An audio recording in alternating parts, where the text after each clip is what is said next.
Welcome to Season 5 of Outstanding Women Leaders, Witty and Wise Conversations. I'm your host, Katie L. Eads, founder and chief owl at Outstanding Women Leaders Professional Coaching and Podcast, an organization dedicated to empowering women in leadership, relationships, and life.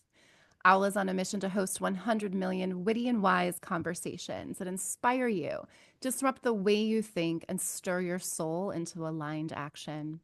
That inspiration begins with a set of rules to guide our conversation today. Nobody gets to be right. Nobody gets to be wrong. No, everybody gets to be vulnerable. And my favorite rule, everything is included. We do not edit here. This conversation is exactly what it needs to be in this moment in time. We've asked our guests to join us via video to allow us to create authentic connection. Eyes are the window to the soul. You will be seen here. You will be heard. There is space for you. When this conversation comes to a close, I will ask our guests 3 questions. If you've tuned in before, you know what they are. And if you haven't, you don't want to miss them. But enough about me. Today, I'm excited to welcome outstanding women leader Lynn Harris, the founder of Gold Comedy in Brooklyn, the comedy school, professional network, and content studio where women and non-binary folks grow their comedy careers and creative side hustles, and join a powerful community and make funny stuff. Through their classes, celebrity speaker series, sketch teams, shows, and more, their members build skills, rack up laurels, and nail their showbiz goals. Rachel Dratch is an advisor, and their guests and mentors have included Margaret Cho, Janeane Garofalo, Rachel Bloom, Patti Harrison, Bridget Everett, and staffers from The Daily Show, SNL, A Black Lady Sketch Show, Broad City, and more. She's based in Brooklyn, but through the magic of the internet, Gold's reach is national and worldwide. She's dedicated her mumble-mumble-years long career to fusing the power of comedy with creativity, inclusivity, and social change. Lynn believes that comedy is power because when you make people laugh, you make people listen. She also knows, and a zillion studies show, that comedy skills are life skills, professionally and personally. They help you write faster, think sharper, read a room, and build confidence and connection. Welcome, Lynn. So that is why I'm so good at all of those skill Thanks. sets that you mentioned. When people take improv classes, they're like, have you thought about an improv class? I'm like, my life is This improv. is an What do you mean? There's a yes. class for my life? Yes, and it's worked out well for me. Yeah, exactly. So take me Thank you back for that to the lovely intro. Yeah, take me back to the beginning. How does Lynn discover she's not only funny, but that that making people laugh will help people listen and pay the bills? Right. Right. It'll help you talk your way out of debtor's prison. Um, I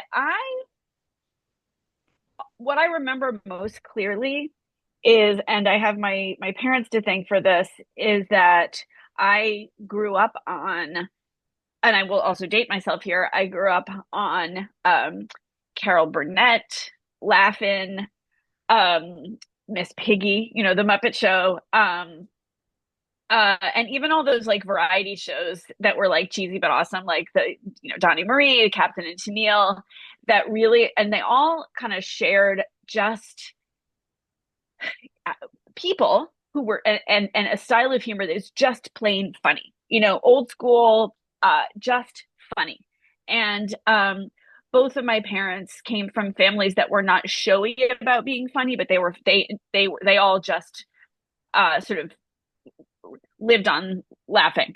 And so I don't remember clearly sort of making the transition to inhaling humor from doing that to producing it.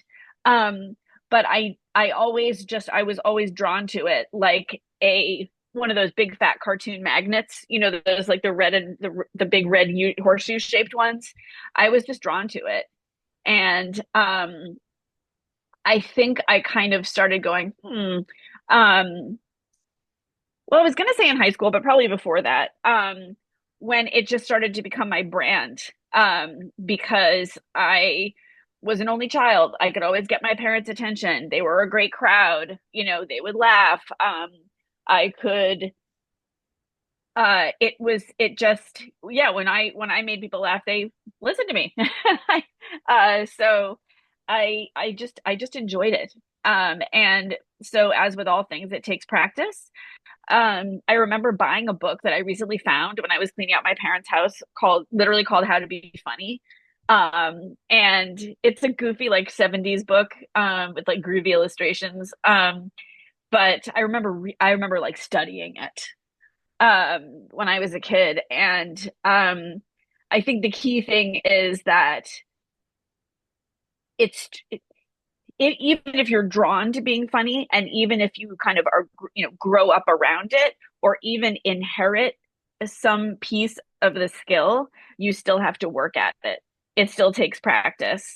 So even though I didn't know that's what I was doing, I did start kind of practicing, even when I was little.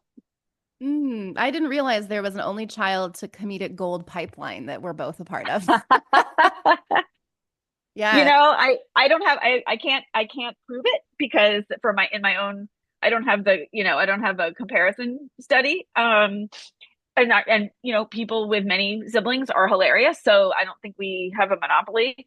But I think there's reasons, you've always got a crowd.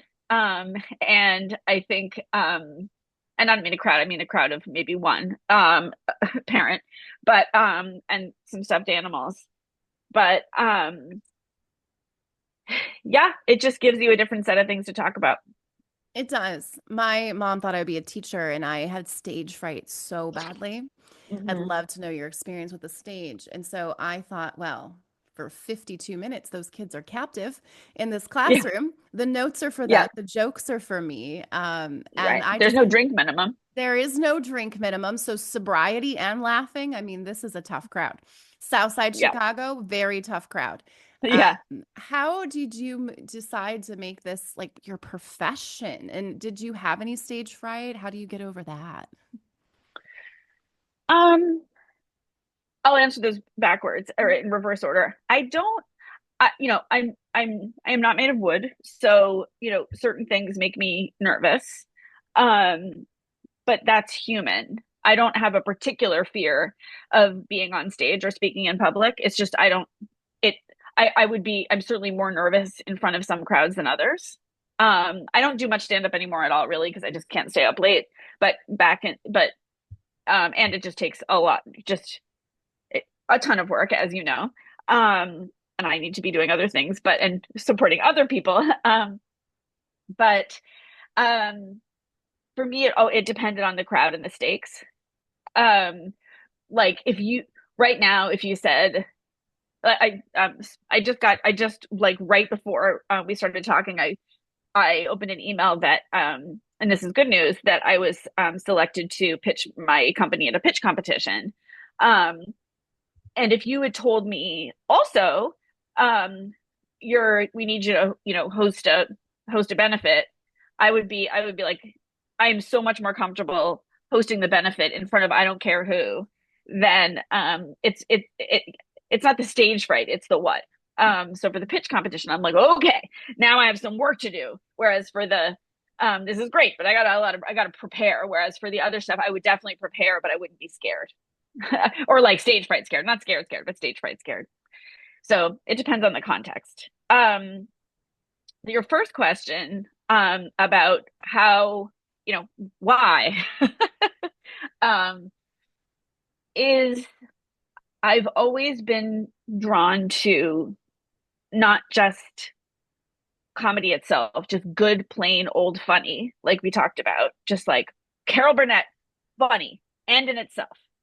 Um, but I've always cared, for whatever reason, this is just a thing of mine. I've always cared about, maybe it's just an excuse to watch more television, but I've always cared about the connection between pop culture and social change Hmm. or even cultural change. I've always just cared about it.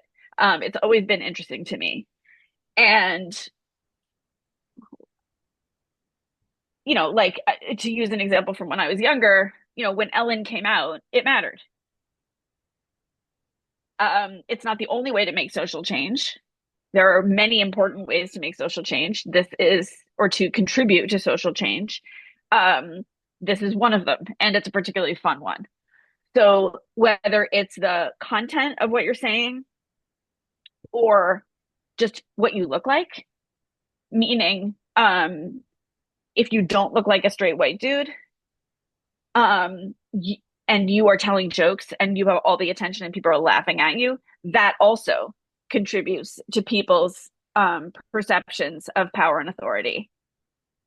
And so, because I like comedy, because I like social change, because I like the combination, I've just always, my career has been kind of navigating in those waters in different ways.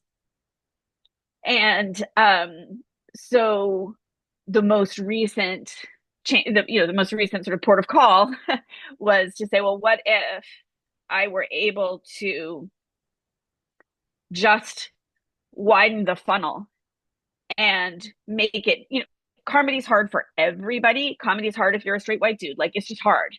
All kinds of comedy. But what if I were to make it easier, to try to make it easier for the people for whom it is the hardest? And what would that do in terms of the different kind of content that would be put into the world, that I'd help put into the world? Other people are doing similar things. What would that, how would that help with the different kind of, what difference would it make to see different faces telling the jokes and in charge? And that's what kind of all the kind of pieces of things that I'd been doing or interested in came together. And I said, well, I'll start a company that does that and we'll see what happens. Ooh, so DIYing your own company is also its own adventure in itself. What I mean, that's comedy just writes itself. When did you found Yeah. when did you found your company, and what are some things that you're finding along the way? I founded an earlier version of it actually a long time ago, and even before 2018, I was experimenting with it in those years to figure out like, well, where do I pick, what starting point do I pick? Do I encourage teen girls to be funny? Um, do I encourage midlife women to be, like who are my people? And where can I build the most successful business, which will therefore make the most difference? Um, the two, of course, going hand in hand. So, long story short, I did a lot of experimenting, and navigating, and I landed most recently on, and this is where we are now and what we've chosen for sure. Actually, during the pandemic, on really on our sweet spot being primarily, but not only, women and other and non-binary and other comedy creators, who are really comedy serious, who are whether they're new-ish at it or accomplished or somewhere in between. They're the folks who are really like, I I want to build my skills. I want to be part of a community where I can find mentors and connections and gigs, and like I am serious about this. So and I'd like to do it in a place where I'm the priority, where it's not interesting that I'm a woman, or interesting that that I'm not white, where that's assumed and I'm just taken seriously as a creator. We also and so that's been kind of this journey of, and what you learn, and I know I'm sure you know this too, when you are developing a business, the thing that you don't say is, well, we're really for everybody, because you're not. So that was, and I knew that, but I had to figure out, well then, okay, yeah, but who? But what we also, and one of the reasons I'm really happy to talk to you, is that outside that core, we have a lot of people, especially women, who are not necessarily quitting their day jobs, but who in their 30s, 40s, 50s, and beyond are like, you know what? I do have an idea for an awesome TV show. Or you know what?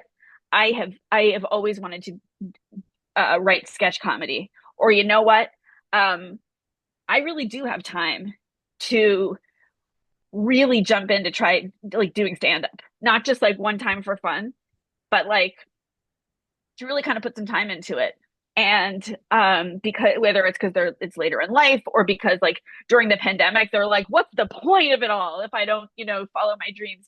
And so yeah, we have a lot of women who are very, very we have, for example, we have a medical doctor who is also comfortable, outside the doctor's office, meaning she's often on television. But and we have a very popular class on developing a professional and like industry standard pitch for a TV show, usually TV show, but also film, podcast, unscripted. Um, and she is developing a pitch for a medical related game show. So she's not quitting her day job. She's doing it because she's a doctor. But she's like, I've always wanted to do this, and now there's a place where I can. Like, where else can I do this?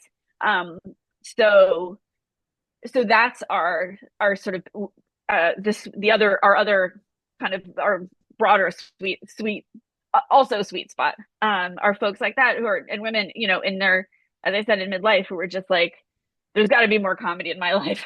I've always craved it, and now's the time to jump in. And you have an online community for that, is that right? Yeah. So I'm based in Brooklyn, but as you said, like, we're everywhere. So we have we we use an online platform called Mighty Networks. That's very it's perfect for it's a very successful business. Lots of people use it. Founded by Gina Bianchini, who's wonderful. To solve exactly this problem. Like, what if I want to build an online community that can accommodate classes, coursework, live events, all the bells and whistles we need. And I don't want to like stick, Facebook and Zoom and Google Drive and all that together with chewing gum. Like, I want it all in one place, without having to also without having to build my own tech, because we're serious business founders, but we're not tech founders. So it's not about the software. We're built. What we're selling is the community. So and the experience. So so we're very fortunate to have a private ad-free online space where everyone can meet up and make funny stuff. I love that. Perhaps you are the person I needed to talk to on how do I get my Netflix special? Mom's dead, dad's gay now, I'm still funny. How do I get that special? How does someone take a Actually, you can concept? take our pitch class. Yeah, that's exactly what you would do. I love I'm not that. kidding. Yeah, I mean, that's literally what you I've would got do. more layers now. And my ex-business partner murdered someone and is in jail. Like, I've got more layers to this story. Okay. Yeah. Can't wait. Okay, that's season 2. That's season 2 right there. Season So, two. Yes. mhm. Mom's still Yeah. dead. Dad's still gay. Now my business partner's in jail for murder. Yes. Yeah, I want 10 out of 10 would watch. Yeah, I was trying to make it a book too. We'll see. I That love it. too. Absolutely. Yeah. So people have a concept, they have an idea, they have an itch, they have a yearning. How do they find you? How do they get connected, get plugged in? What's their next step?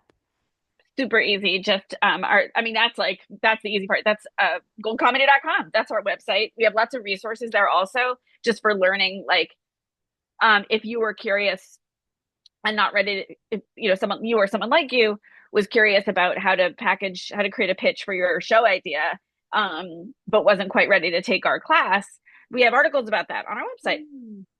So you can certainly get started that way. And you can learn more about what membership is all about. We run on a subscription basis, so that it's a little bit more like joining a gym, but that you actually go to, because we really focus on we want to underscore the community aspect, as opposed to the idea of like, I'll take a class, maybe in 8 months I'll take another class. That's fine, and that's appropriate for some folks' needs and wants. But the way we work is that you join ongoingly every year. You renew every year, and while you're a member, among the classes that we offer to our paid members, they're unlimited.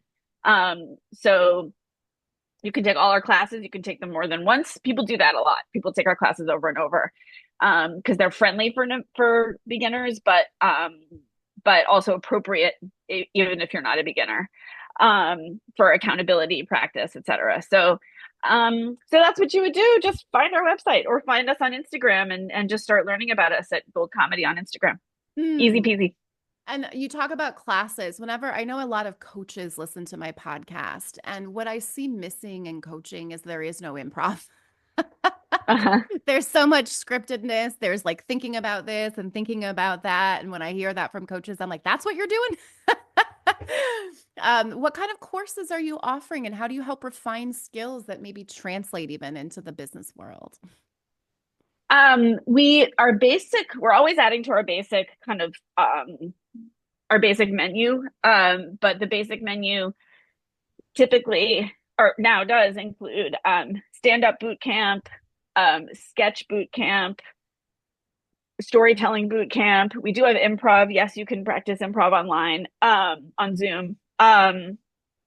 We have we're adding web series boot camp, where you come out with a plan for a web series, Mm. which is a huge thing, right? A huge opportunity. It's been a great opportunity for a while, and it continues to be, in terms of being able to kind of put your thing out there, and really have a proof of concept that you can show to Netflix. But even if you don't, you've made a web series. It's proof of concept for whatever you might want it to be for. And what else do we have? We're adding editing for like video editing for comedy.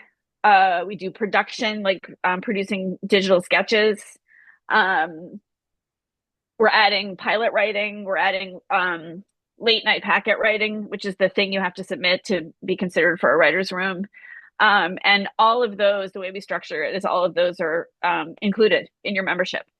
So you're able to like start seeing the same people in your classes, or really create a journey for yourself. Like the doctor I mentioned, um, she's going to take our stand up class now, not because she wants to do, she's not pivoting to stand up, but because as host of the show, she wants to, as she's pitching herself as host of her show. So she wants to practice, even though she's comfortable on camera and stuff like that, she wants to practice, joke writing, presence, persona, the mechanics of all that. So people kind of craft their own journeys among our classes in terms of what they want to build for themselves and where they want to go. That sounds phenomenal. And when I think of so many of my clients in the corporate world, how do I get better at networking? How do I get better at small talk? How do I connect with people I can't connect with? What I'm hearing is that all those skills are showing up in many of these Right. courses. Right. I didn't answer that part of your question. It's very true. I mean, in your very nice intro, we did mention in passing that, yeah, practicing comedy, not just doing it once, but practicing it, helps you think faster, write sharper, read a room, um, listen better. Not all of comedy is about talking or writing or creating. A lot of it is about listening. So those are all obviously things that that can translate. There's a billion studies about how CEOs prefer job candidates with a sense of humor. Um, Footnote, we can talk about this if you want. Footnote, I think that whole thing kind of demands an inquiry into. There's a whole gender layer on that that's a little funny. That not funny, haha. That like I'm not convinced that applies across the board. In all workplaces that like every workplace wants women to be hilarious. I'm not convinced. Or let's put it this way. Let me rephrase that. What I mean is that the stakes are different for men and women in offices when they sort of take a risk on being funny. That if Bruce cracks a joke and it doesn't land, people are like, ah, Bruce. But like if you're one of the few women in sort of an old fashioned workplace and you crack a joke and it doesn't land, then women aren't funny. So it depending on the vibe. So but broadly speaking, the statistics show that uh, employees want a manager who's funny, and it not just because it's entertaining, but because it inspires trust, connection. Because when you can make a joke about a situation, first of all, it's a way it's really sort of a moment of leadership because it's the right joke brings everyone onto the same page, or put another way, makes them feel that they're all on rightly that they're all on the same page, because a joke is typically classic. A joke is a setup and a punchline. And what happens between the setup and the punch is that there's a twist or a surprise.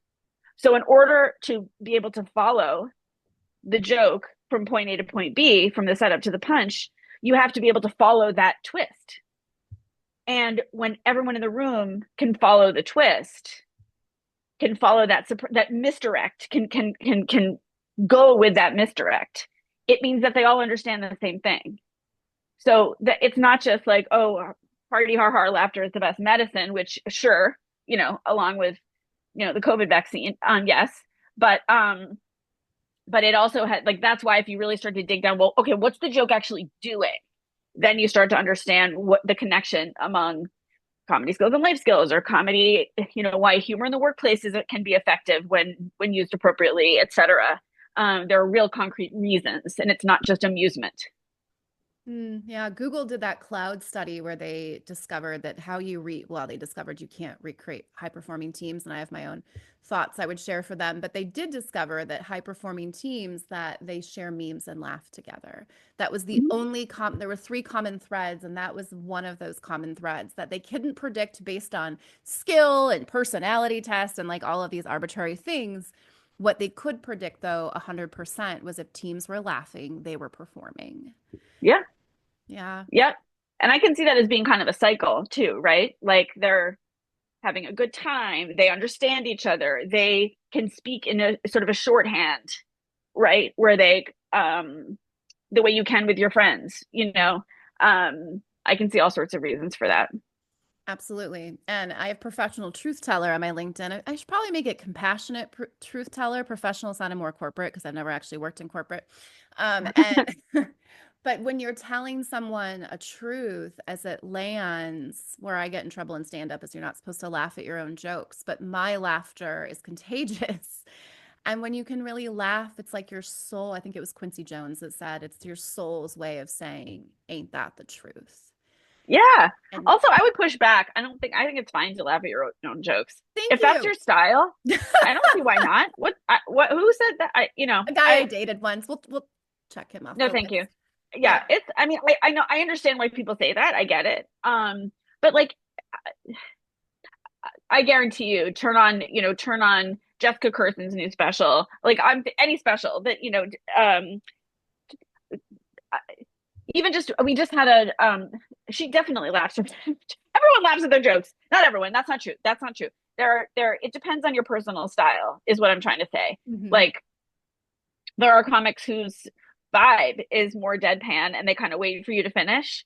And it's funny it's funny too, because they're just like, right? They're not laughing, but there's others who really, and there's others at the other end, I think, who kind of laugh a little too hard or too much at their own joke in a way that you feel like, okay, they did the exact same thing. Like it's just part of the bit, which is also fine. They're performers. Like, that's what they do. But there is kind of this wonderful middle ground, I think, where that it's not like, the vibe isn't like, I'm just cracking myself up here, but the vibe is like delight. It's just shared. It's just being part of. They're laughing with you. Yeah. You're laughing with them. You're like on the same team. It's I don't, if it's not forced and it's what wants to happen, then I think it's fantastic. And that just shows why you need to have more women in a room talking about comedy, because this was a man and this was his version of Yeah. what comedy is supposed to look like, and how nice it is to be in a room full of people you're not a special token person there laughing at your own jokes. It was interesting in Right. corporate, we call it performance management. That means there's a performance involved when you manage people. And in that That's right. performance, when you get to that aha moment where someone realizes, oh, I might be it. Like, that's where the laughter can really ease, painful news with laughter. At least we're getting a dopamine hit. There's just so much beauty in being able to hold that space. And for that woman whose joke fails, I love a good just cross it off the list. And then people are at least laughing at you crossing your own joke off the list. There's Yeah. my favorite tip for the Yep. woman in the boardroom that had a joke Yep. that That's a good landed one. very flat is, ooh, that Cross that off the list. Charlie didn't find Yep. that funny. You pick the name of the Nope. guy in the room that's the most important, and he's the one that you say didn't Yep. find it funny. Now Yeah. Charlie Not feels for good. Charlie. Yeah, Yep. Charlie feels good. You feel better. Everybody might be laughing at your failed joke. So even a shitty joke is still a chance to make I people. like that. Yeah. That's a good one. That's a good one. So how do people find you? What does it look like to work with you? Because you mentioned the online community. Do people get you one-on-one? Do they get access to other people one-on-one? Tell us more. Yeah, it depends. I mean, we're online for reach and scale, but that doesn't and for ease, and for not wearing shoes. But if you don't want to. But just last night, for example, it doesn't preclude you from by any stretch from forming communities among the people that you meet in your own town. We in your own city, we have one thing that's unique about what we do is we have sketch teams. We're about to open up not auditions, what's the word? Applications for our next sort of slate of sketch teams. Kind of, like Lonely Island and I Think You Should Leave. Hilarious, no women. We're different. And most but not all of our teams are place based. So they're shooting in Austin, they're shooting together, they're shooting in person in Austin, Boston, LA, New York. But then also just two examples of the headquarters being online, but that not being the only place that people get together. We have a class, actually one of in our regular rotation, called Comedy and Trauma, which you just mentioned in passing. How salutary comedy, well placed and well executed comedy can be in the space of something terrible. And we have an expert teacher, Carolyn Castilla, who's really able to guide people in that. And three of the people who have taken that class at least once live in Boston. And a few weeks ago, and Carolyn was like, "You guys are ready for solo shows." And so each of them built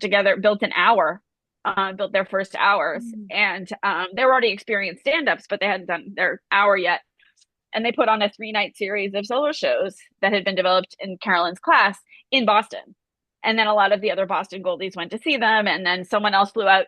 Someone flew from Colorado to come see them. And and someone came out from DC, And then last night, one of our instructors who teaches the pitching class that I mentioned, which is one of our premium classes, which is not included. It's more expensive, well worth it, changes your career.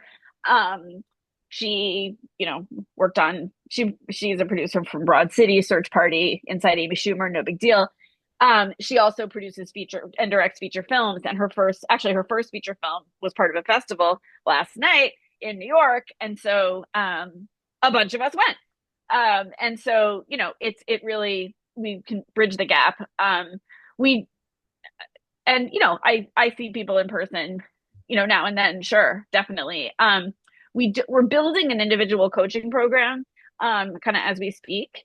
But that would, since you asked, but that would be, it could be either in person or online, depending. I have done some of it, both in person and online, but yeah, it depends. Yeah. You could get a lot done online, just like this, just like we're doing right now. You know how it is. And it's interesting because online is a space where I've noticed for a lot of my clients, like now that they're back in person, they either struggle with online and trying to read a room and online is much harder for them. Yeah. Or they're finding that they feel more comfortable there, but they're struggling at getting back in person. COVID really shifted how people feel in energetic spaces. Do you have a physical location in Park Slope, or are you meeting up at various places? No, nobody wants to pay extra for a place in New York City. Yeah. It's not a good business choice. We go where we're called. We go where the action is. If some of our members, came into town from far away for the Black Women in Comedy Laugh Festival recently, so we went to them, in New York City. So yeah, we just go where the shows are and go where the people are. I love that. I'd love to hear any major bomb moment stories. Like, what do you kind of have to get over in yourself in order to get into the performance of actually being a comedian? I mean, there's all sorts of bombs, right? There's the on-stage bomb. There's a pitch that, a pitch if you're not a stand-up, but you're pitching a show, and either either there's a tech glitch or the people in the room do not get it, despite your best efforts. Um, uh, you know, there's all sorts of ways to bomb, and not, as I said, not just stand-up. But as with dating, or as with anything that you are good at or want to get good at, and I am not the first person to say this, you got to get in your reps. And the more reps you get in, um, you're not made of wood. Like, you're not psyched when something goes bad. It doesn't feel awesome, but that the ratio, like, that there's like 100 more reps coming, and that there's 100 times that you did great. And so, sometimes people say, feel terrible tonight. Tomorrow, they're human. Like, it's no one loves a bad crowd, you know. But it just becomes part of the, like, your least favorite part of the wallpaper, but it's still just the wallpaper. Hmm.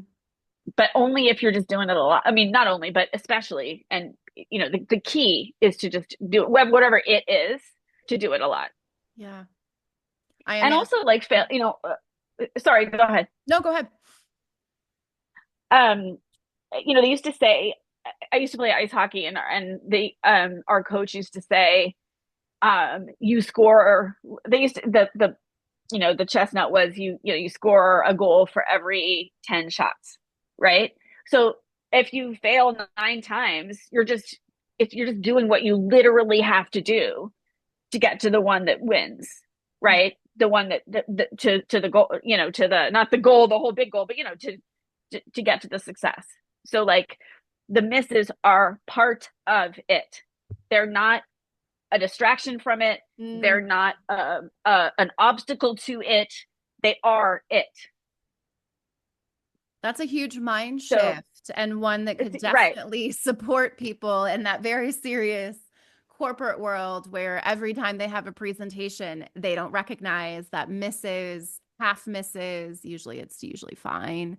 They don't realize that that is a part of it. Babe Ruth had the most strikeouts and the most home runs. This is how it works. It's a really great perspective for people. And I love Yeah. what you're It doing doesn't 'cause- always feel that way, but that's the mindset, right? You can yeah. still feel terrible, but as long as that's the prevailing mindset, you can feel terrible for a day and then know that, like, look, that's the wallpaper. Yeah, the one day to feel terrible is also a really good perspective as well. If it's historical, it can be hysterical. Sometimes it's not funny in the Right. moment.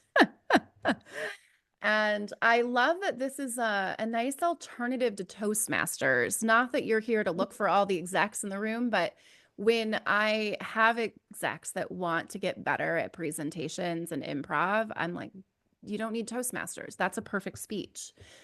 You need to go to some Mm. type of comedy, some type of interactive, read the room, enjoy the people, not be so performative. Even your storytelling Hmm. boot camp sounds very Hmm. interesting as well. I'm currently calling it the TED Talk syndrome when people tell stories. Like, if you've heard one TED Talk, you know how everybody is going to talk in a TED Talk. There is Hmm. a very specific, how do you keep the uniqueness alive while still teaching people how to work and dance within a framework? Well, because the framework is the framework, but the content is the content, right? So, we're also not the only people to say this, but we really try to help people write jokes only they can tell. Mm, And also in our, and if you have a whole, even if you have a whole class of people who are talking about their weird family, um, and their own, let's just say their weird family. Everybody talks about their weird family, right? Everyone has a different weird family. So, like, weird family jokes, okay, we are like, that's they're universal as a topic, but your family is unique to you, and your perspective on your family is unique to you. Even if your family kind of sounds, the issues in your family, whatever they were, sound like and are relatable to someone else because it sounds familiar, your take on it is still going to be different because your persona is different, your eye is different, your how it affected you is different. So it's the takes that make and the specific personas and styles that make everything different. We taught years ago. We taught workshops for with teen girls, and they talked about parents and school. Like that's pretty much parents and school. They were all so different. I remember them each. I remember it was a long time ago, and I remember each of them specifically, even though the topics were almost universally parents and school. So it's the and you can teach the mechanics that apply to everything. Hmm. Yeah, I imagine those teenage girls didn't have decades of watching someone else do it better, which is often what I hear. Well, this person's so good at that. Well, that person is different. What I hear is you're really helping to protect the essence that people bring. Yeah. Yeah. And also the shows that people pitch in this class, I keep coming back to, like, not most of them are, grown-ups who have careers, but they've not pitched a show before. So they're, some have, but, and some have, a few pilots under their belt, whatever. That's not everyone. But the point is, okay, but many of them are pitching shows that come from their lives, right? Like yours, right? So one of them is pitching a show, about Christmas in Cajun country. I'm making this up, but another one about like a workplace comedy, but it's a deli. That's been done. But I'm just thinking, but they're I don't want to give away their ideas, but uh but they're what makes them unique is that it's their life, and then we just take their ideas for the heartbeat of the story, the characters, whatever, and then we do impose a structure on it that is a standard framework for that we recommend, or that Ryan, our teacher, recommends for pitching. So it's both. It's the very standard 1, 2, 3, 4, 5, whatever 10 slides, or not really standard slides, but standard ingredients. But like, could be Cajun Christmas, could be a wisdom tooth surgeon office. You know what I mean? Like it's what to tell. Hmm. As we wrap up here today, I always have my 3 questions that I ask Oh yeah. people. Before we dive in, where can people find you, connect with you, and all of that good stuff? Thank you for asking. Our website is goldcomedy.com, and our Instagram is goldcomedy. And you can find our resources there, and you can also find information about how to become a member, where you get all our goodies, and you also get a 2-week free trial. So there's really it's a high fun, low stakes. Yes, everybody loves a good 2-week free trial. Yep. What is your superpower? Finding typos. I can find one over here. I can find them. The only place I missed a typo was, of course, our wedding program. The first line of, but I was distracted. But like I can find them without even reading. Like how you can sort of read something out of the corner of your eye without reading it. I can be like, they're missing an apostrophe. Like that's it. That is an amazing detail. Like I said off stage, my superpower is making typos. I don't know if you can see the typo on this degree in my background. I'll tell you what the typo is. The man that signed it lied about his diploma, and he got kicked out as the president of the college. Well, that's why I couldn't tell. I didn't know. Otherwise, I would have spotted that. They didn't reissue us diplomas after he left. So I still have a signature on there. What is your purpose?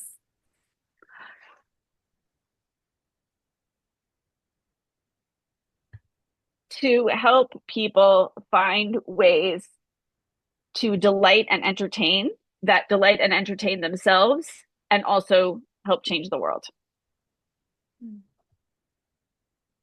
And what's next for you? And is it involving coming to Knoxville for a fun comedy retreat? I love Knoxville. I have been there once or twice.